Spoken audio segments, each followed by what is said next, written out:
le micro à notre président pour ouvrir cette session.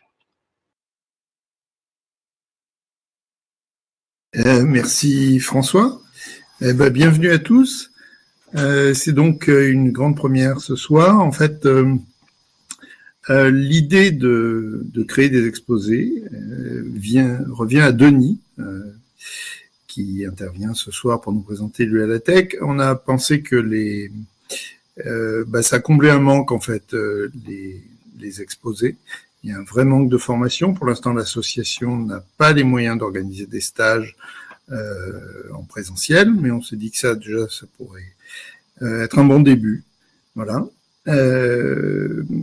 D'autres petites choses à propos de l'association. Évidemment, cet exposé il comble un manque sur l'UALATEC. Il y a beaucoup de sources qui sont disponibles en français sur ce sujet-là et sur d'autres, mais malheureusement, elles sont un peu disséminées. Il revient à l'association de les réunir, en tout cas de créer que ça devienne une adresse où on trouve de l'information. Et voilà, c'est l'un des projets pour les mois qui viennent. Mais bon, trêve de discours, et la parole est donc à Denis, qui a eu l'idée de ces exposés mensuels dont nous espérons tous qu'ils deviendront un rendez-vous habituel aux amateurs. Voilà, bonne conférence, Denis. Merci. Donc bonsoir à tous. Voilà, on a eu cette idée d'exposé mensuel qu'on a soumise un peu partout, et on a eu quelques retours, notamment de la part de Thomas Savary, qui a proposé des exposés sur l'UALATEC, mais qui étaient déjà un petit peu pointus, et il nous a semblé que c'était une bonne idée de les faire précéder d'un exposé qui introduise la notion de l'UALATEC. Et voilà, donc comme malheureusement personne ne s'est dévoué pour le faire, je l'ai fait. Voilà, mais j'espère qu'à l'avenir, non que je refuse bien sûr de présenter des choses, mais il faut que ça tourne, quoi. Ce serait bien si vous, ici présents, par exemple, vous proposiez pour faire un exposé un jour ou l'autre sur un sujet de votre choix. Voilà, alors, donc comme je crois que j'ai pas mal de choses à vous dire, j'ai pas chronométré, mais enfin je crois qu'il y a pas mal de choses à dire, je vais tout de suite rentrer dans le vif du sujet. Donc on va parler de l'UALATEC et des polices OpenType. On va voir ce qu'il faut avoir dans son fichier source pour que ça marche avec l'UALATEC. Ensuite on fera un zoom sur les premières parties, c'est plutôt une introduction, sur les polices UALATEC.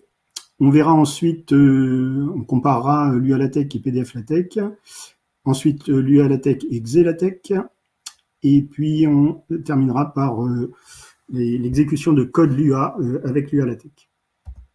Donc tout d'abord l'UALATEC et les polices OpenType.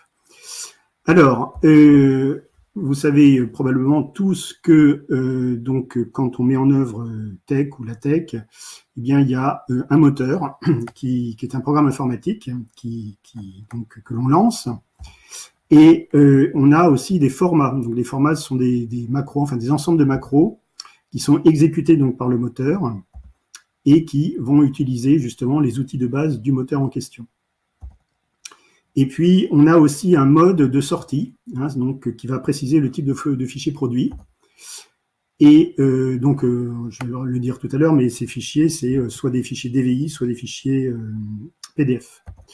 Alors, parfois, le développement donc des formats est limité par le moteur. Par exemple, le moteur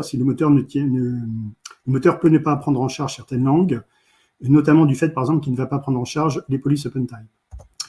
Alors, du coup, les développeurs de LaTeX et de Tech, de manière générale, ont donc développé des nouveaux moteurs, ce qui d'ailleurs a conduit à développer des formats aussi qui eux-mêmes étaient plus évolués, ou des packages qui étaient plus évolués, qui tenaient compte donc des possibilités offertes par ces moteurs. Alors, parmi les formats du moins courants, vous savez qu'on a Plain, le format Plain et le format LaTeX. Et du côté des moteurs, on a le moteur Tech, on a PDF-Tech, XeTech et LuaTeX. Et les modes donc de sortie, c'est DVI et PDF. Et alors, juste, je vous montre dans ce tableau rapidement les commandes qui permettent de lancer donc ces combinaisons de format, moteur et mode. Hein, donc, c'est ceci. Et ce qui va nous intéresser, nous, ici, c'est Lua LaTeX, c'est-à-dire la combinaison donc du moteur Lua Tech avec le format LaTeX. Et pour obtenir donc une sortie en PDF, eh bien, on va lancer Lua LaTeX. Donc, si vous le faites en ligne de commande, il faudra que vous lanciez Lua LaTeX. Alors, donc, je viens de vous expliquer que Lua LaTeX, c'était le moteur LuaTeX plus le format LaTeX. OK, mais qu'est-ce que ça recouvre exactement, ces choses-là? Donc, le format, tout d'abord. Donc, le format LaTeX, c'est le format auquel vous êtes habitué, hein, qui vous fournit notamment les macros Document Class, Use Package, qui vous permet d'avoir des titres courants, des pieds de page, des notes marginales ou de bas de page, des flottants, etc. Et par ailleurs, il y a le moteur LuaTeX, qui donc, lui, est un successeur de PDFTeX. Il va notamment en inclure les fonctionnalités de base, en particulier la fonctionnalité quand même très intéressante de générer directement un fichier PDF. Et ce moteur donc va offrir des fonctionnalités nouvelles, c'est pour ça qu'il a été développé. Notamment, il va prendre en charge de façon native le standard Unicode. Donc l'Unicode, pour ceux qui ne connaissent pas, c'est donc un standard qui vise à classer et à coder tous les systèmes d'écriture du monde. Les caractères de tous les systèmes d'écriture du monde. Ça prend en charge aussi LuaTeX des formats de fonte tels que TrueType ou OpenType. Et ça embarque le langage de script Lua, d'où son nom. Voilà. Et du coup, on a accès à de nombreuses bibliothèques Lua dédiées qui vont nous faciliter la tâche. Je vais en parler.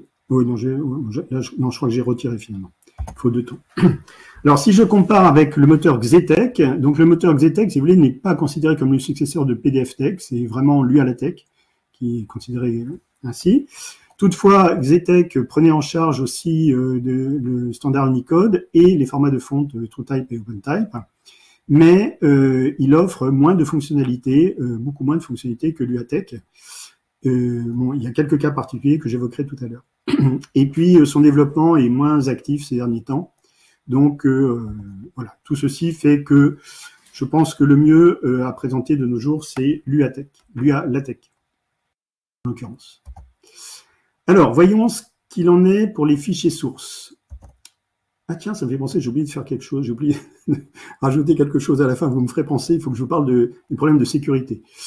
Ok, alors, avec Lua LaTeX, une chose essentielle, c'est que le codage d'entrée des fichiers sources, doit être donc le codage UTF-8 de façon obligatoire, et notamment sont proscrits les codages d'entrée ISO 8859.1, c'est-à-dire appelé latin 1 aussi, Windows 1252, appelé aussi CP 1252, ou le codage Macintosh, appelé aussi Apple Mac. Voilà, ceux-là sont à proscrire. Alors, qu'est-ce que c'est exactement d'ailleurs l'UTF-8, hein, j'en dis un petit mot au passage. Donc, ça signifie Unicode Transformation Format, 8 bits, 8 bits.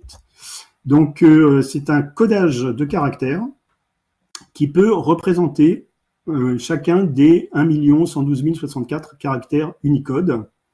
Donc, je vous rappelle qu'ils sont, donc, ça prend en charge tous les caractères de la planète, en gros. C'est un codage qui est compatible avec l'ASCII.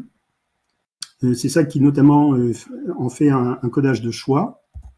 Et, bon, il utilise 1 à 4 octets. Alors, je passe les détails, mais un octet, c'est 8 bits, d'où le nom, je pense, 8 bits. Ça, j'en suis pas sûr. Ok, alors, et qu'est-ce que c'est? Alors, je vous parle des codages de caractères, hein, ici, mais qu'est-ce que c'est qu'un codage de caractères? Donc, c'est un processus qui attribue des numéros aux caractères graphiques, enfin, au dessin des caractères, aux glyphes, si vous voulez. Et ça, plutôt, d'ailleurs, pas vraiment aux caractères, mais à leurs numéros dans Unicode, qu'on appelle les points de code. Et donc, les caractères, notamment ceux du langage humain. Et le fait de donc ce codage de caractères permet notamment de stocker, transmettre et transformer ces caractères à l'aide d'ordinateurs. Voilà. Alors, si vous voulez en savoir plus, je vous invite à aller voir cette page très intéressante qui parle des différents codages de caractères, voilà, ici. Et puis, un peu plus bas, ça parle aussi du codage UTF-8. Je ne sais plus où exactement, mais voilà. Vous pouvez avoir plus de détails ici. Voilà. Alors, oui, alors le lien ici, quand je mets que on peut avoir plus d'informations ici, ça c'est un hyperlien. Bien sûr, vous n'avez pas l'adresse URL, mais vous pourrez avoir retrouvé ça sur mon site. Et puis je pense qu'on mettra un lien sur la page dédiée aux exposés de l'association. Le lien est dans le chat. D'accord, merci. Alors maintenant, les formats de sortie. Donc voilà, comme je vous l'ai dit tout à l'heure, avec lui à la tech, eh bien, on peut obtenir un fichier PDF directement à partir d'un fichier tech. Alors, que doit-on modifier dans un fichier source tech pour que ça marche avec lui à la tech? Eh bien, lui à la tech, c'est une variante de la tech, et donc la structure des fichiers tech est essentiellement conservée. Il y aura seulement 3 packages que je considère comme quasiment indispensables quand on compile avec PDF LaTeX, qu'il va falloir supprimer, et un autre à ajouter éventuellement, enfin, c'est très conseillé d'ailleurs, à moins d'utiliser un package qui lui-même le charge. On verra ça tout à l'heure. Alors, les fichiers sources de base de LaTeX, je vous rappelle que, en gros, ça doit ressembler à cela. Enfin, en tout cas, moi, c'est le préambule de base que je recommande quand on compile avec PDF LaTeX. Hein, donc, vous voyez ici Document Class. Les packages Input Inc et Font Inc doivent en général être parmi les premiers. Ici, on spécifie donc un codage, par exemple UTF-8.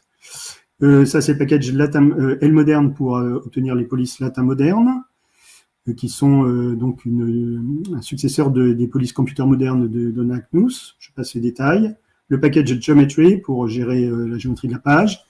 Et enfin, le package Babel pour avoir un document donc adapté au français, si on écrit en français, avec l'option French que je vous recommande de passer non pas au niveau de Babel, mais au niveau de Document Class, de sorte à ce que les autres packages qui sont sensibles à la langue en soient tous informés sans avoir besoin de remettre l'option French à chaque fois. Alors, ici, j'ai mis que le package Input Inc n'était pas vraiment nécessaire, c'est-à-dire que si votre fichier source a pour codage d'entrée l'UTF-8, eh bien, ça n'est pas nécessaire parce que c'est supposé être le cas par défaut. Donc, ceci n'est à mettre normalement que si on choisit un codage autre que l'UTF-8. Voilà. Donc ça, c'est le fichier de source de base pour LaTeX, et pour PDF LaTeX, et pas pour l'UA LaTeX. Et si on veut passer à l'UA LaTeX, eh bien, on va donc supprimer les 3 premiers packages. Le premier, donc, parce que de toute façon, l'UTF-8 est obligatoire. Le deuxième, le package Font Inc, peut poser des problèmes avec l'UA LaTeX, donc il est déconseillé. Et le package LModern est inutile parce que avec l'UA LaTeX, la police par défaut, ce sera justement latin moderne. Voilà, donc on va se retrouver avec éventuellement un package en plus, qui est le package FontSpec, qui va notamment nous permettre de charger des polices OpenType et d'agir sur elles, de les sélectionner, d'agir sur elles. On va voir ça après. Voilà, donc si je fais un peu de ménage, j'en viens à ceci, donc le package FontSpec, et puis ici le package Babel ou bien Polyglossia, pardon, qui fonctionne très bien avec donc l'UA LaTeX. Voilà. Voilà, donc FontSpec seulement si les polices latin moderne, autres que latin moderne, sont souhaitées. Et ce fichier de base sera sous-entendu, désormais, je ne le rappellerai pas. Alors, pour ceux qui utiliseraient TechStudio, TechStudio, c'est un éditeur que j'enseigne aux gens à qui j'apprends l'usage de LaTeX. C'est pas celui que j'utilise moi personnellement, mais bon, c'est un un éditeur qui est quand même assez simple d'emploi et puissant. Donc, je vous montre que cet éditeur vous fournit un modèle de document adapté à l'UALATEC et au français. Donc ici, voilà, si vous sélectionnez ici, vous avez donc le nécessaire pour compiler en l'UALATEC. Vous voyez d'ailleurs que quand on compile avec les raccourcis clavier par défaut sous Text Studio, ça lance PDF LaTeX. Et si on veut que ce soit un autre moteur qui soit utilisé, eh bien, on peut le spécifier. Une façon de le faire, fichier par fichier, c'est de l'inscrire ici. Ou bien sûr, on peut le régler globalement dans les options de l'UALATEC, dans les options de Text Studio. Je vous laisse voir ça par vous-même si ça vous intéresse. Donc voilà, la police par défaut, c'est latin moderne, c'est-à-dire que si je compile avec l'UALATEC le fichier que je vous ai montré tout à l'heure avec en corps de document, c'est-à-dire entre begin document et end document, ce texte-là, eh bien, je vais obtenir ceci. Voilà, donc là, ça, c'est du latin moderne. Alors, on va parler maintenant des polices OpenType. Donc, l'UALATEC peut accéder à toutes les polices disponibles, bien sûr avec LaTeX Live, hein, de même que PDF LaTeX, mais aussi à toutes les polices fournies par votre système d'exploitation. Alors, méfiez-vous quand même, les polices qui sont fournies d'emblée avec LaTeX Live, avec le système d'exploitation en général, sont de bonne qualité, voire de très bonne qualité. Celles que vous pouvez trouver gratuitement sur Internet et que vous pouvez facilement installer sur votre système d'exploitation, elles ne sont pas toujours de très bonne qualité. Donc faites attention. Un site dont j'ai entendu dire, mais je ne suis pas spécialiste, qu'il était de bonne qualité, enfin qu'il exposait des fontes de bonne qualité, c'est ce site-là. Donc, pas de miracle, hein, si votre police est médiocre au départ, hein, si les approches de pair ne sont pas formidables, s'il n'y a pas de ligature, eh bien, votre document, typographiquement, sera médiocre, bien évidemment. Alors, l'accès à toutes ces polices est relativement complexe a priori, et fastidieux, mais c'est grandement facilité par le package FontSpec. Donc, dans la suite, je vais supposer charger le package FontSpec. Alors, quand vous voyez du code dans un cadre ombré comme cela, ça signifie que ça doit être placé en préambule, donc entre document class et begin document. Alors, si on veut notamment donc une police autre que latin moderne, eh bien, on va pouvoir le faire au moyen de la commande setMainFont, hein, qui va nous permettre de stipuler le nom de la police principale, c'est-à-dire la police par défaut, si vous voulez, du document. Alors, donc, je rappelle que cette commande nécessite le package FontSpec. Hein. Cette commande est utilisable en préambule ou dans le corps du document, parce qu'en fait, c'est une commande semi-globale. Hein, c'est-à-dire qu'à tout moment, on peut, même si c'est déconseillé, bien sûr, d'un point de vue typographique, mais à tout moment, on peut changer de police par défaut au moyen de setMainFont. Alors, bien évidemment, la question qui se pose, c'est comment trouver le nom de la police à stipuler en argument de setMainFont. Eh bien, les méthodes peuvent différer selon les systèmes d'exploitation. Alors, notamment sous GNU Linux et Windows, une façon de faire qui n'est pas extrêmement commode a priori, mais bon, on s'y fait quand même, c'est la suivante. Vous ouvrez un terminal. Alors, je rappelle que c'est pas difficile d'ouvrir un terminal, hein, même sous Windows, notamment ceux qui sont sous Text Studio. Sachez que ici, vous pouvez aller dans le menu Outils et ouvrir le terminal externe. Et ça vous ouvre un terminal. Voilà. D'accord. Ok, donc voilà, vous ouvrez un terminal et vous y saisissez la commande suivante, qui est un petit peu longue, mais vous pouvez en faire un copier-coller à partir de mon fichier PDF. Vous appuyez sur Entrée et vous examinez le contenu du fichier police.txt, pardon. Donc oui, alors pardon, excusez-moi, j'ai pas expliqué. Donc qu'est-ce que fait cette commande? En fait, elle va lister donc les polices OpenType et TrueType qui sont disponibles sur votre système d'exploitation, et ça va mettre cette liste dans le fichier police.txt. Et voilà, et donc ensuite, vous ouvrez ce fichier police.txt et puis vous l'examinez. Alors, il peut être assez long, hein. Moi, je crois que le mien contient 2800 lignes ou quelque chose comme ça. Alors, sous macOS, ça peut être un peu plus simple en ouvrant donc le livre des polices, Phonebook. Voilà, on verra d'autres moyens plus simples d'accéder à des polices OpenType tout à l'heure. Donc, parmi les nombreuses lignes de ce fichier police.txt, on peut voir par exemple une ligne, alors avec tout un chemin, et puis slash qtgraphlight, .otf, ensuite graphlight, et puis ensuite style égale medium. Alors, on y voit donc le nom du fichier de la police OpenType. On y voit le nom de la police, hein, qui est entre les deux points. Le premier espace est à ignorer. Et puis, on voit ici le style, donc le style ici medium, qu'on va étudier plus loin. Alors, donc, il me suffit d'utiliser le nom indiqué au précédent transparent, donc de stipuler ce nom-là en argument de StateMainFont. Donc là, je le fais en préambule, par exemple, pour avoir quelque chose d'homogène sur tout mon document. Et si je compile le texte test, eh bien, ça me donne ceci. Voilà. Tout simplement. Alors, maintenant, je vais parler justement des styles médium, etc., etc. Mais avant ça, je vais faire un petit rappel sur les attributs des polices.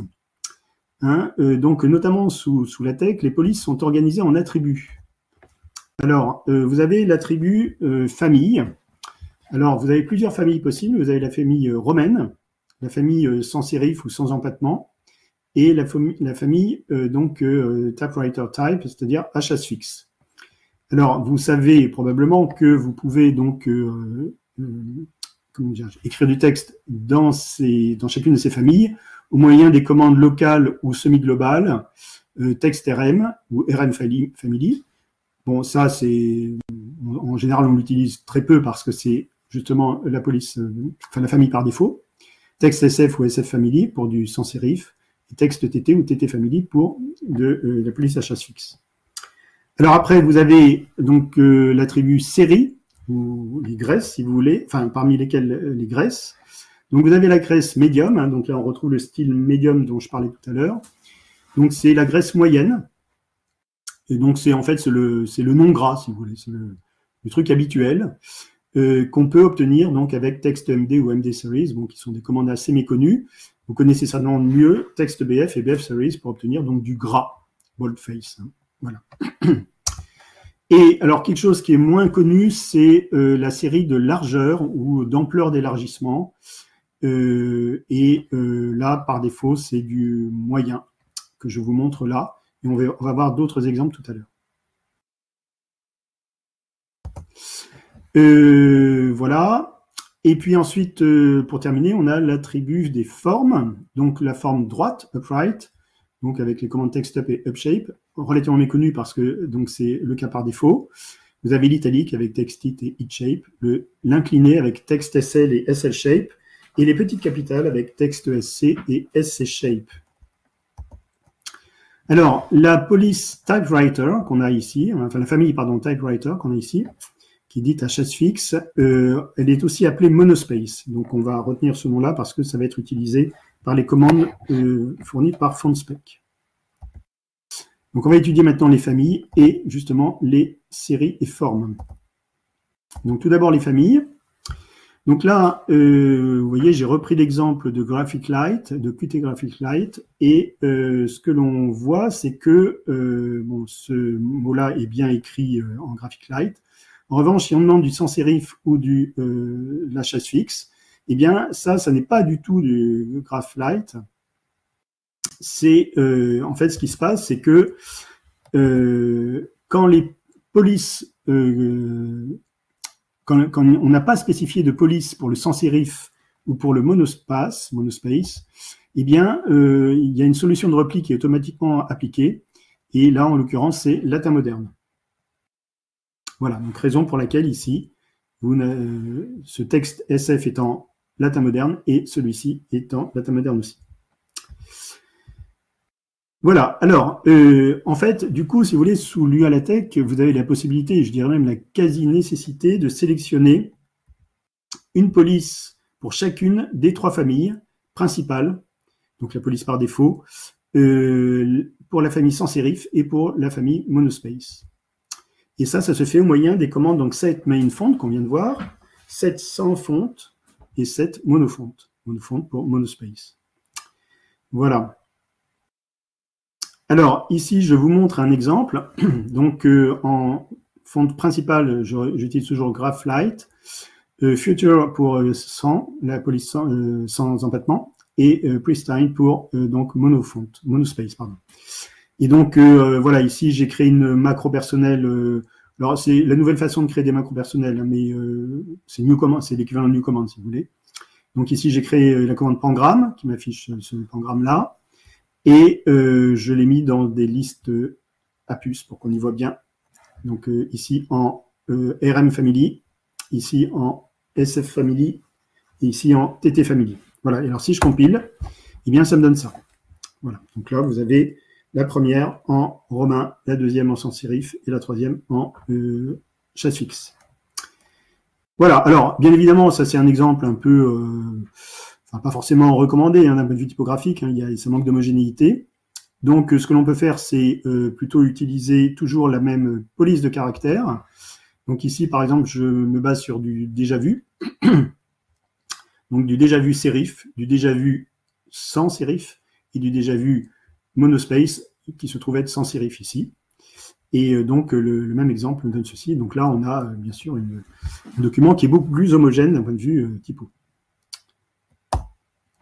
Ok, alors maintenant, on va parler des séries et formes.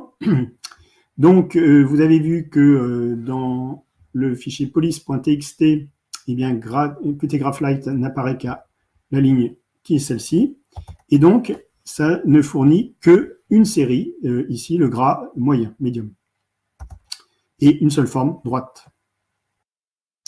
Alors, du coup, si vous voulez, si je demande une autre série de graisses ou si je demande d'autres formes, eh bien, là, vous constatez aussi que tout est identique au premier mot test. Et donc ça, c'est parce que quand justement les combinaisons sont indisponibles, eh bien, il y a une solution de repli qui est d'utiliser la police main dans ce cas-là.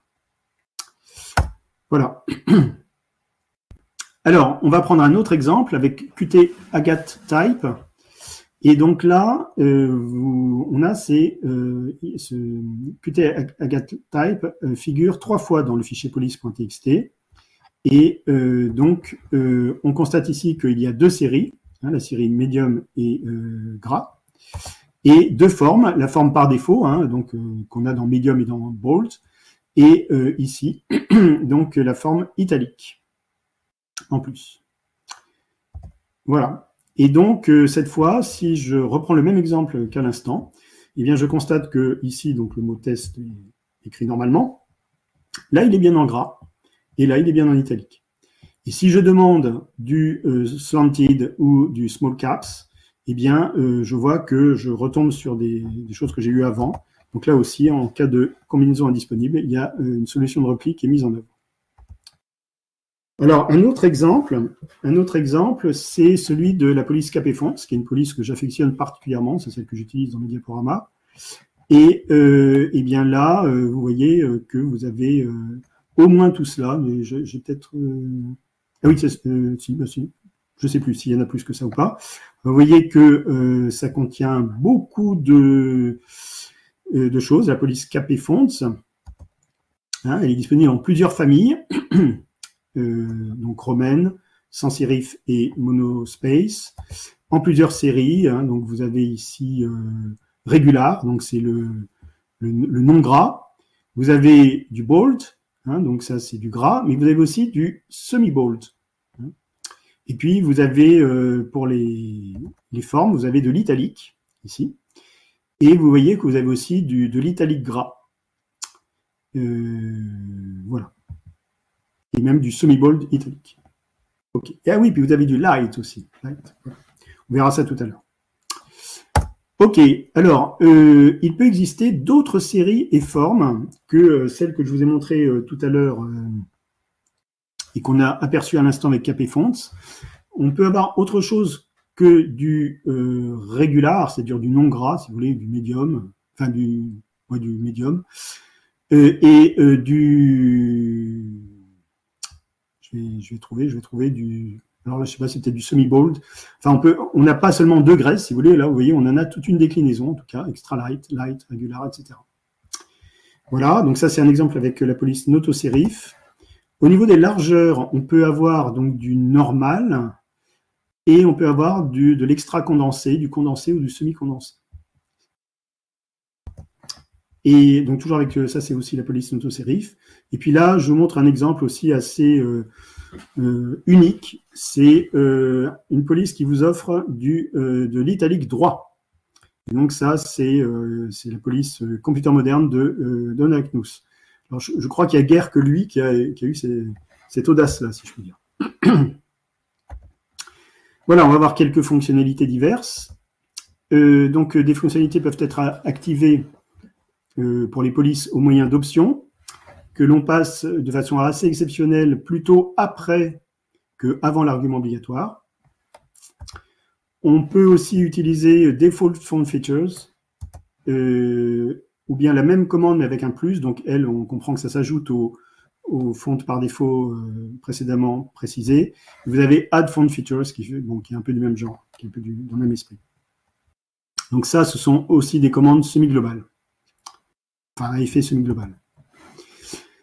Voilà, alors, parmi les fonctionnalités, il y en a qui sont indépendantes des polices, donc assurées par toutes les polices OpenType. Par exemple, on peut jouer sur la couleur.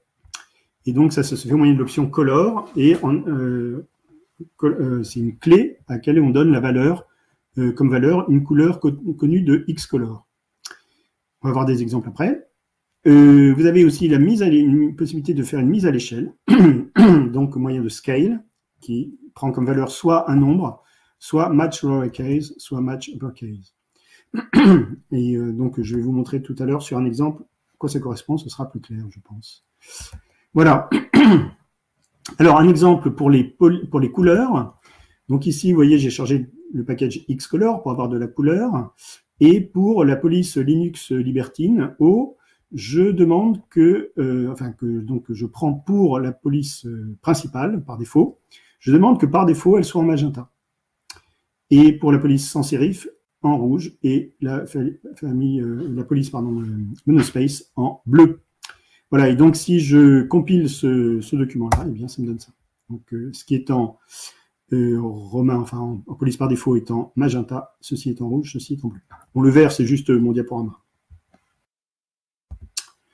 Alors maintenant, pour la mise à l'échelle, donc là, je vous montre un exemple. Alors voilà, j'ai aussi utilisé la couleur pour bien différencier les deux polices. Donc ici, vous voyez, j'ai le texte avec cette police-là, bon, qui a une certaine hauteur, un certain œil, je crois, on dit. Je suis pas expert en typographie. Hein. Voilà, et puis là, une police sans sérif. Et on voit que ça ne correspond pas très bien, c'est pas tout à fait de la même hauteur. Alors on peut essayer, par essai-erreur, d'ajuster au moyen de scale égal. Hein. Donc ici, vous voyez, vous avez un exemple. Et là, ce que l'on demande, c'est que la police Cyclope ait une hauteur de minuscule qui soit la même que la police par défaut. Alors, je vais vous montrer un exemple. Voilà, ici, je vais afficher une petite règle. Voilà. Donc là, on peut voir que effectivement, la hauteur des minuscules des deux polices correspond. Voilà. Et puis, dernier exemple, le même genre de choses pour les capitales. Uppercase. Voilà. OK. Voilà, on va continuer maintenant avec des fonctionnalités qui sont dépendantes des polices. Donc, toutes les polices ne vont pas les assurer. Donc, par exemple, on peut jouer sur l'aspect des chiffres qui peut être modifiable au moyen de l'option numbers égale. Et là, on passe soit une valeur, soit une paire de valeurs à choisir parmi monospaced. Donc, pour avoir des chiffres monospaced, donc à chasse fixe, ils ont tous la même largeur, bien proportionnelle. Voilà. Et puis, sinon, vous avez uppercase pour avoir des chiffres capitales, ou line-in, donc c'est bon les chiffres tels qu'on en a l'habitude. Et vous avez lowercase, donc des chiffres en bas de case, pardon, qui sont appelés aussi chiffres elzéviriens. Ok. Alors, donc ici, par exemple, je peux demander à ce que globalement sur mon document, eh bien, les chiffres apparaissent toujours en old style. Ou bien, je peux demander à ce qu'ils soient non pas monospaced, oui, parce que j'ai oublié de dire que c'était monospaced, c'est le cas par défaut, qu'ils soient proportionnels, donc pas à chasse fixe, et donc elzéviriens. Alors, je vais vous montrer donc l'effet de ces différentes options. Donc là, les nombres peuvent être monospaced ou bien proportionnels. Ils peuvent être donc en capital, enfin uppercase ou lowercase. Voilà. Alors, dans un tableau, qu'est-ce qu'on va obtenir? Donc, si on est en monospace et en uppercase, ça donne ça. Et en proportionnel, ça donne ça. Et si on est en lowercase, en monospaced, ça donne ça. Et en proportionnel, ça donne ça. OK. Et donc là, bon, on ne voit pas trop la différence. Si je vous montre une autre série de chiffres, là, on voit la différence. C'est-à-dire que là, on voit que les chiffres sont bien alignés verticalement. Et en revanche, dans le cas proportionnel, on voit que ce n'est pas du tout aligné. Donc, dans un tableau, disons, le mode proportionnel est plutôt déconseillé. Alors, en revanche, dans le texte, eh bien, là, quand c'est en monospaced, ça va nous donner ceci, ce qui est certainement moins opportun que ceci, donc qui est la proportionnelle. Voilà. Donc, le mode monospaced est plutôt déconseillé dans le texte ordinaire. Alors, je vous montre un autre exemple, donc avec la police Tech, je ne sais pas comment ça se prononce d'ailleurs, Gaia, Adventure, je ne sais pas, avec ces deux options-là, hein, donc les proportionnels par défaut et lowercase. Et bien, si je compile ça, vous voyez, c'est vraiment pas très opportun ici. Donc, ce que je peux faire, c'est localement, au niveau de ce tableau-là, eh bien, demander à avoir des chiffres qui soient monospaced et qui soient en capital. Et là, on a quelque chose qui est quand même déjà beaucoup mieux. OK. Alors, bien évidemment, on se dit que si on a beaucoup de tableaux, s'il faut à chaque fois faire cette manipulation-là, c'est pas très agréable. Donc, en fait, on peut faire mieux au moyen des hooks. Donc, hooks, ça veut dire crochet ou hameçon en anglais. Alors, c'est une notion, c'est une fonctionnalité qui est relativement récente, enfin, non, qui existe depuis assez longtemps en LaTeX, mais qui est relativement récente dans le noyau LaTeX. C'était intégré dans le noyau LaTeX il y a 1 an ou 2, je crois. Et ça nous rend les choses très, enfin, ça nous facilite beaucoup la vie. Donc, c'est pas lié à l'UALaTeX, hein, ça c'est juste une petite digression. Donc là, vous voyez, on a le problème que j'ai signalé tout à l'heure. Et là, si j'utilise maintenant globalement, hein, donc là je suis en préambule, hein, globalement j'ajoute un crochet donc à l'environnement du type tableau, donc tabular, en demandant à ce que systématiquement avant chaque tableau, eh bien ce code-là soit ajouté. Eh bien donc ceci va être automatique pour tous les tableaux sans avoir besoin de le remettre dans le corps du document. Et ça va s'appliquer à tous les tableaux et seulement aux tableaux. Voilà. Alors, maintenant, voyons d'autres fonctionnalités donc, qui sont dépendantes des polices. Vous avez les ligatures par défaut. LaTeX vous en fournit plusieurs. Donc, notamment, vous savez que 2 tirés ne sont pas affichés comme 2 tirés, mais ils sont liés. Hein, donc, ça, c'est pour un tiré demi-quadratin et ça pour un tiré quadratin. Et puis, le backtick, je ne sais pas comment on dit exactement en français, le backtick, là, apparaît comme ceci, non pas comme cela, etc., etc. Voilà. Bon, je passe les détails. Alors, vous avez aussi, avec de nombreuses polices, donc des ligatures communes supplémentaires. Donc, notamment, vous avez les ligatures classiques, hein, FF, FI, FL. Vous avez même FT éventuellement, donc ça peut dépendre des polices. TT éventuellement, FFI et FFL. Vous pouvez avoir en plus une ligature entre le T majuscule et enfin le T et le H, et puis vous voyez ici avec le Q suivi d'un U. Voilà.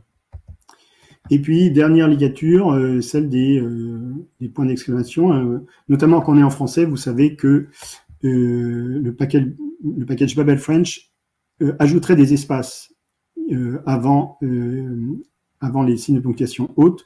Donc, le point d'exclamation et le point d'interrogation seraient séparés par un espace, ce qui ne serait pas opportun hein, si on veut s'exclamer dans son document. Et donc, voilà, là, vous avez des ligatures qui sont assurées par l'UALATEC et les polices qu'il propose. Ici, c'est avec Linux Libertine. Avec certaines polices, vous disposez en plus de ligatures historiques. Donc, ici, je vous montre un exemple. Voilà. Hein, ici, cette ligature-là et cette ligature-là. Hein, simplement au moyen de cette option. Alors, avec certaines polices, vous pouvez aussi avoir des glyphes alternatifs. Donc, ici, voilà, vous avez Roméo et Juliette. Et ici, vous avez donc les perlouettes sous forme alternative. C'est élégant. Ok, alors, on va voir donc en ce qui concerne le choix des polices. Si vous voulez essayer de trouver la police qui fera votre bonheur, vous pouvez notamment ici consulter dans le LaTeX Font Catalogue la liste des polices qui sont disponibles au format OpenType ou TrueType, hein, qui est aussi pris en charge par l'UALATEC. Voilà, vous avez ici tout un paquet, hein, voilà.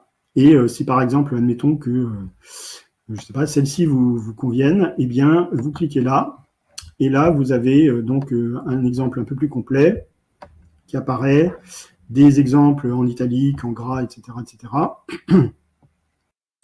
Et ici, ça vous indique ce que vous devez mettre en préambule pour faire fonctionner la chose. Alors, justement, ici, vous voyez Use Package Font Spec, dont je disais tout à l'heure. Oui, non, pardon, Font Spec, ça va, oui, il faut le mettre. Mais donc, voilà. Parfois, vous verrez, c'est pas dans cet exemple-là, mais vous verrez donc Use Package T1 Font Inc. Qui apparaît. Donc là, bien sûr, c'est à ne pas utiliser avec l'UALATEC. Voilà, on verra une autre façon de procéder tout à l'heure pour accéder à ces polices OpenType. Ok, alors l'ajustement des options du package Font Spec n'est pas toujours simple hein, pour trouver les bons ajustements, par exemple la bonne hauteur pour la police sans sérif par rapport à la police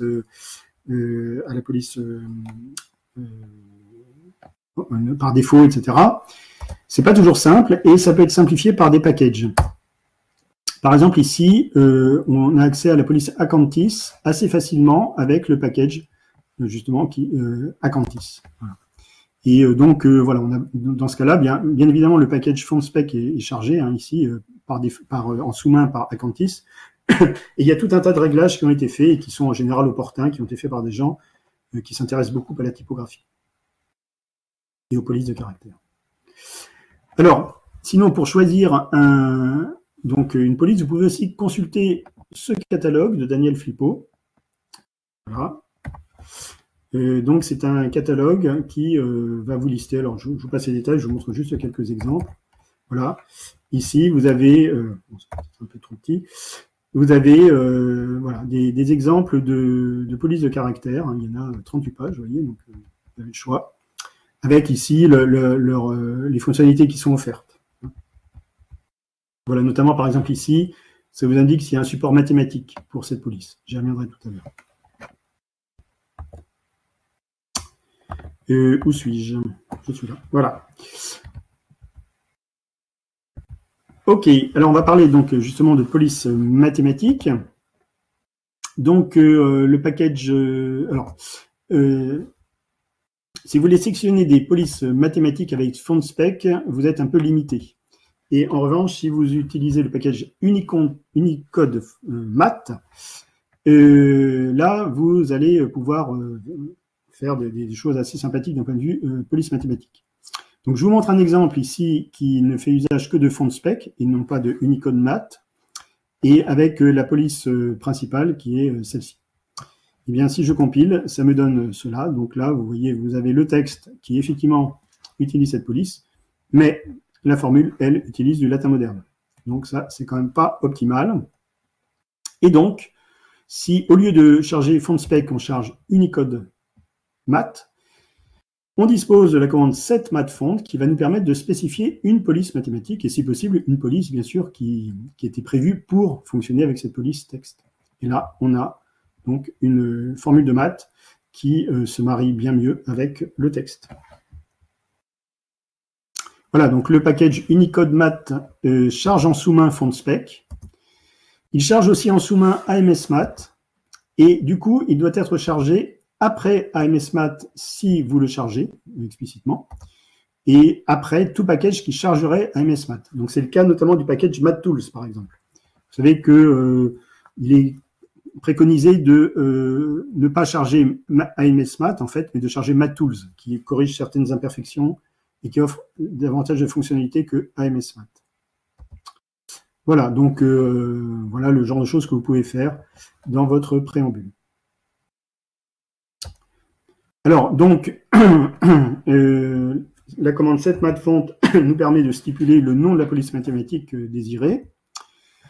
Ça nécessite, je rappelle, le package Unicode Math. C'est utilisable en préambule et dans le corps du document, c'est-à-dire que c'est une commande semi-globale. Si vous voulez. Voilà. Alors, comment trouver une police mathématique? Eh bien, vous avez le document que je viens de vous montrer à l'instant. Ah ben oui, voilà, je le retélécharge, mais ce n'est pas nécessaire, hein, donc qui vous montrait quelques polices mathématiques. Hein, voilà. Donc, je ne sais plus où elles sont. Enfin, des polices qui ont une prise en charge des maths. Voilà, et sinon, il y a une question dédiée à cela sur Stack Exchange, et là, vous avez toute une liste aussi de polices mathématiques disponibles. Alors, une fonctionnalité supplémentaire offerte par Unicode Math, c'est la suivante. Ici, vous remarquez que vous avez des caractères grecs, et vous pouvez remarquer que ces caractères grecs, eh bien, je les ai tapés directement sous forme de caractères Unicode dans ma formule de maths. Je n'ai pas eu besoin de recourir, par exemple, ici à anti/, gamma majuscule. OK. Alors, vous avez possibilité de style mathématique autre que celui par défaut de TeX. Donc, le style par défaut de TeX, il vous met quand vous êtes en mode mathématique, hein, il vous met les lettres de l'alphabet latin minuscule et majuscule en italique mathématique, les lettres grecques minuscules aussi, et les lettres grecques majuscules droites. Alors, on peut demander, par exemple, le style French, où là, tout est en droit, n'est pas en italique, sauf les lettres latines minuscules. Vous avez le style ISO, qui lui met tout en italique, et le style Upright, qui vous met tout en upright, en droit. Donc. Voilà. Alors, il y a beaucoup de fonctionnalités hein, par ce package, je ne vais pas les détailler, mais sachez par exemple que vous pouvez très facilement accéder aux caractères gras, y compris si ce sont des caractères autres que latin, avec des commandes très simples. Hein, ça, je crois que c'est anti/sim, sym, bf. Oui, bon, voilà, c'est pas très compliqué. Voilà, vous pouvez avoir aussi différents styles pour les lettres latines, notamment du sans sérif. Vous avez les lettres ajourées, bon ça, on les a avec MathBB, etc., mais vous en avez davantage. Vous avez aussi les lettres minuscules, les chiffres, et même alors, les lettres grecques ou certaines lettres grecques, je ne sais plus. Alors ça, c'est pas offert par toutes les polices. Hein. Vous voyez, là, c'est avec cette police-là. Hein. Toutes ne le proposent pas, bien sûr. Vous avez accès aux lettres, à de belles lettres calligraphiques, comme celle-là, et puis possibilité aussi de nier des symboles. On va comparer maintenant, je regarde le temps qui me reste, oula, 10 minutes. Ok, on va faire vite. Donc, l'UA LaTeX versus PDF LaTeX. Vous savez que PDF LaTeX donc, vous permet d'obtenir directement un fichier PDF, mais qui n'est pas compatible avec PSTrix. LaTeX, lui, à contrario, vous ne génère pas directement un fichier PDF, hein, vous pouvez l'obtenir, mais il faut passer par toute cette chaîne, mais lui est compatible avec PSTrix. Alors, XeLaTeX, lui, était, comment dirais-je, vous permettez d'obtenir. Alors, j'ai mis que. Non, mais ça, c'est faux d'ailleurs. C'est pas. Je me suis trompé là. Il ne donne pas un PDF directement. C'est relativement transparent pour l'utilisateur. Mais en fait, il y a d'abord la génération d'un fichier DVI, puis automatiquement le lancement d'un programme qui transforme ce fichier DVI en PDF. Ce n'est pas un PDF obtenu directement. Mais toujours est-il qu'il était compatible avec PSTrix.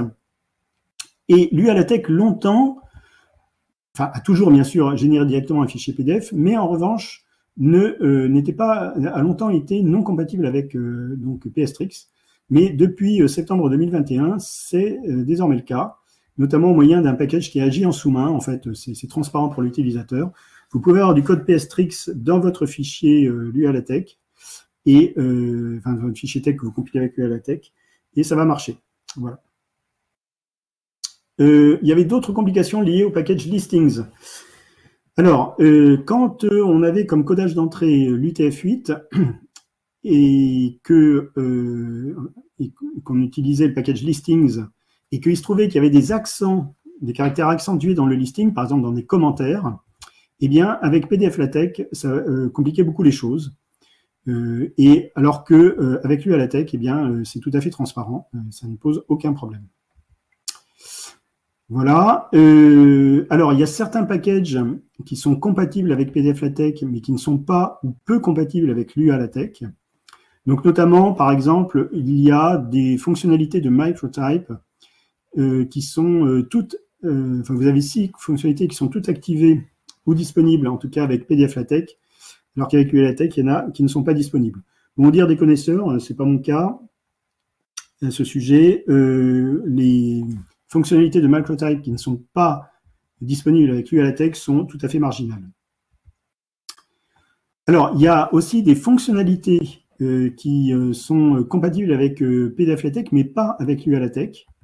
Par exemple, si vous utilisez le package PGFplots, qui est un package donc dédié à la création de courbes et de surfaces de fonctions et de données expérimentales, eh bien, vous pouvez éventuellement avoir besoin de l'option, cette longue option là, qui est une option fournie par le package en fait TICZ, sur lequel, ou PGF, si vous voulez, sur lequel s'appuie PGFplots, et qui est une option qui est employée notamment dans le cas où vous construisez des courbes à partir de fichiers de données, et que le séparateur décimal dans ces fichiers de données, c'est la virgule et non pas le point.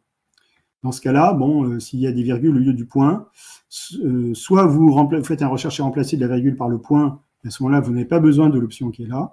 Mais si vous laissez la virgule comme séparateur décimal, alors il faut utiliser cette option. Et il se trouve que cette option n'est pas compatible avec le compilateur l'UA LaTeX. Ou du moins, il peut l'être, mais à la condition que vous renonciez à un back-end LUA. Du coup, vous renoncez par là même à un temps de compilation amélioré et une gestion de la mémoire aussi améliorée. C'est-à-dire que si vous avez un fichier de données énorme, avec énormément de données, eh bien, il se peut que ça ne compile pas avec PDF LaTeX, alors que ça compilerait avec l'UA LaTeX, à condition que cette option soit égale à true et non pas à false. Voilà, rapidement, un comparatif entre l'UA LaTeX et XeLaTeX. Donc, il y a certains packages qui fonctionnent avec XeLaTeX et pas avec l'UA LaTeX. Parmi ceux-ci, on s'est aperçu en rédigeant la lettre Gutenberg, qui est compilée avec l'UA LaTeX, que par exemple, le package Xinpingin ou le package NZBox ne sont pas compatibles avec l'UA LaTeX. Voilà, il y en a d'autres certainement, mais bon, je ne les connais pas. Alors, si jamais vous voulez prévoir un document qui puisse être compilé indifféremment avec PDF LaTeX ou l'UA LaTeX, eh bien, c'est possible sans rien changer au préambule, en fait. Alors ça, c'est au moyen d'un package qui s'appelle iftech et qui vous fournit ces bascules-là. Donc if pdftech, et là vous mettez du code qui est spécifique à pdflatech. Ensuite else, et là du code qui est spécifique à un autre moteur que pdflatech, donc notamment l'UALaTeX. Et puis il faut finir par anti/phi, ce qui est un truc assez classique en LaTeX, enfin en tech. Voilà, donc un exemple d'usage. Ici, voilà, j'ai chargé le package math_tools, par exemple. Et vous voyez ici, je charge le package Unicode Math, donc je le mets après math_tools. Et ici, donc, j'ai le package iftech. Et donc, ici, je mets des choses qui sont spécifiques à pdftech. Bon, cette ligne-là, hein, encore une fois, est inutile. Voilà, et là, je mets les complications qui sont propres à pdflatech en termes de listing. Et vous voyez que j'ai chargé ici kpfonts, donc la version non-OpenType de kpfonts. Et ici, j'ai chargé kpfonts OpenType, puisque je suis dans la partie donc autre que pdftech. Voilà, et puis là, par exemple, je peux mettre des options propres au package listings et qui vont être communes à pdflatech et l'UALaTeX. Alors en fait, je vous ai un peu menti en disant que là, enfin, ça c'est un peu sous-optimal, si vous voulez, de faire cette distinction kpfonts et kpfonts OTF, parce que en fait, désormais, il suffit de charger le package kpfonts. Si on compile avec pdflatech, ce sera la version non-OpenType qui sera utilisée, et si on compile avec l'UALaTeX, ce sera la version OpenType. Alors, quasiment pour terminer, eh bien, on va voir comment on peut exécuter du code Lua avec l'UALaTeX. Donc, Lua, c'est un langage de programmation qui permet de faire des choses beaucoup plus facilement que ça ne pourrait être fait avec Tech. Tech, par exemple, n'est pas vraiment fait pour faire du calcul massif. Bon, Lua, lui, le permet. Voilà, du calcul symbolique, par exemple. Alors, voyons comment on peut à la fois utiliser du code Lua dans LaTeX et l'afficher dans notre document final. Donc ça se fait au moyen de direct Lua et puis tech.sprint. Voilà. Donc c'est une fonctionnalité qui est disponible avec l'UALaTeX, mais pas avec XeLaTeX typiquement. Alors ici, par exemple, on va avoir une valeur approchée de pi. Voilà. Là, ici, j'utilise math.pi et ça me donne une valeur approchée de pi. Voilà. Ok, un autre exemple, bon, je vais passer vite, hein. Ici, je me crée une macro personnelle à 2 arguments obligatoires, et vous voyez, j'utilise ici direct Lua, bon, je passe un peu les détails, et puis ça me permet de calculer des images d'une fonction, voilà, de cette fonction-là. Je calcule l'image de x égale 10 par cette fonction-là, et puis après de x égale 15 par cette fonction-là. Voilà, ici je compile, ben, ça fait le calcul pour moi. Voilà, donc c'est gentil. Ok, alors bon, ceci étant, là, on se dit qu'il va falloir réinventer la roue, ça va être un peu pénible. Alors, sachez que il y a notamment un package qui vous permet de faire du calcul formel grâce à Lua. Donc, c'est le package Lua-CAS, donc comme Computer Algebra System. Oui, c'est ça. Voilà, et donc il vous fournit l'environnement CAS là en capital. Vous y définissez un certain nombre de choses selon une syntaxe à avoir dans le package Lua-CAS. Et ensuite, eh bien, vous pouvez afficher par exemple donc ici vous avez une fonction de 2 variables, hein, d'accord, 3xy moins x carré y. Ici, je vais l'afficher, et f de fxy, c'est sa différentielle par rapport à x une fois et par rapport à y une fois. Et donc, ici, sa dérivée partielle plutôt, j'ai dit différentielle, dérivée partielle. Ici, je vais afficher cette dérivée partielle telle qu'elle, et là, je vais afficher sa version calculée, en fait, simplifiée. Voilà, donc si je compile, ça me donne ceci. Voilà. Alors, voilà, on a quasiment terminé. Alors, quand même, ce que je vais dire, que je n'ai pas mis sur mes transparents, je suis désolé, j'ai complètement oublié, c'est que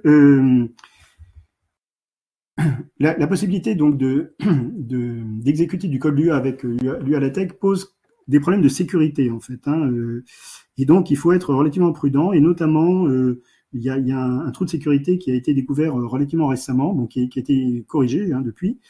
mais voilà, il faut savoir qu'il peut y avoir des trous de sécurité. Et donc, ce qui est recommandé, c'est de ne compiler avec l'UALaTeX de manière générale que vos fichiers dont vous êtes certain, hein, ou les fichiers de collègues dont vous êtes certain qu'ils ne contiendront pas de choses malsaines. Voilà. Ou bien, éventuellement, vous pouvez donc utiliser une image Docker d'une distribution tech. Il y a des images Docker, par exemple, de la Tech Live, qui vous permettent donc de lancer des compilations l'UALaTeX dans un Docker et donc en étant certain que ça n'impactera pas votre système. Alors, ça pourra faire l'objet d'un exposé futur, hein, ces histoires d'images Docker. C'est pas très difficile à mettre en place et voilà, c'est pratique. Voilà, alors pour terminer, pour aller plus loin, eh bien, vous pouvez consulter la doc de l'UALaTeX. Alors, c'est un document qui a été écrit en 2012 hein, par Manuel Pigorier-Godard. Voilà. Et il a été traduit en français par Maxime Chupin dans un cahier Gutenberg. Alors, oui, je m'aperçois que j'ai mis aussi TechDoc ici, mais TechDoc, je crois que c'est spécifique à la Tech Live. Donc, ceux qui sont sous MikTech, il faut qu'ils trouvent l'équivalent, ça existe certainement. Si vous rajoutez l'option -L, vous aurez tous les documents liés à l'UALaTeX, hein, tous les packages liés à l'UALaTeX dont vous pourrez afficher la documentation, alors que là, c'est le premier dans la liste qui est affiché automatiquement. Vous pouvez consulter la doc du package FontSpec, celle de Unicode Math, le document de Daniel Flippo que j'ai évoqué à plusieurs reprises. Il y a toute une série de cahiers Gutenberg aussi consacrés à l'UATeX, donc je vous invite à aller les consulter. Il y a, pour ce qui concerne notamment les fontes OpenType, chaque lettre Gutenberg contient un article dédié à la fonte OpenType du numéro en cours. Et donc, je vous invite aussi à aller lire ces articles. Vous pouvez aussi consulter la doc de l'UATeX. Bon, c'est pas forcément extrêmement simple. Et puis, le site luatech.org. Voilà. Merci pour votre attention. Et voilà. Si vous avez des questions, n'hésitez pas.